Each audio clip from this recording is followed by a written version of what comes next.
I was never caught off guard by him waiting for me in the schoolyard. He was older by no more than 3, an abuser he could not surely be. He was someone I could trust. Even Mummy said that I must. Such a happy family were we, my mummy, my brother, and me. It started when I was 8. I honestly did not expect this fate. He held to me an ice cream cone, me, not scared at all by his tone. I thought that he was my friend, but what came next could not end. Shh, it's a secret, he said, as he climbed on top of me on the bed. Movement as quick as a mouse, hands underneath my school blouse. I squirmed and started to protest when his hands crept to my breast.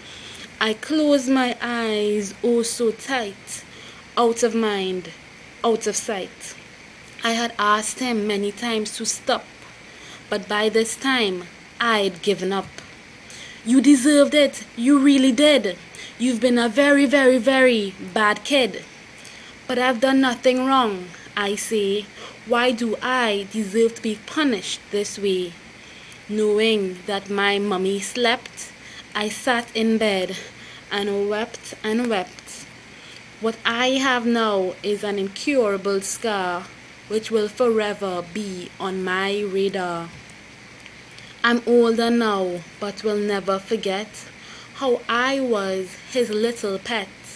I sit here holding a knife, glad I finally ended the strife.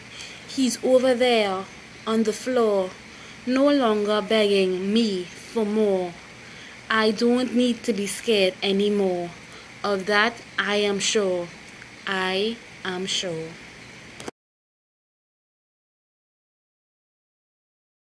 I think that Trinidadians need to focus on mental and emotional forms of child abuse. They mainly think that physical child abuse is the main thing, so if you don't see bruises or marks on you, that means there's no child abuse. So probably we should aim to focus on mental and emotional child abuse.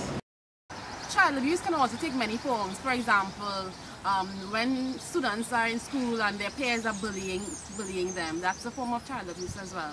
So we need to look at the whole picture, and as a society we need to come up with methods to combat this, to protect our children. They need to have a lot of therapy, people who can identify and help them to transfer into a normal life. It might be very difficult, but somebody can tap into their psyche and really help them. Not very many people can qualify to do this, and you can have academic qualification. That alone will not help.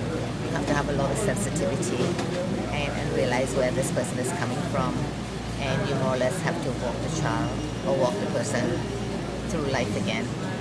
I guess confidence would be something we have to work on, acceptance, and tell the child or tell the person it wasn't his or her fault. That's very, very important, and I think they can be reintegrated into society. It is very unfortunate. I believe actually that child abuse contributes significantly to the occurrence of crime in our country. Why do I say that? Because when the children are abused at young ages, they grow up to become very bitter, hateful, and angry adults. And as a result, they themselves become criminals. They themselves become abusers, and as a result, more crime.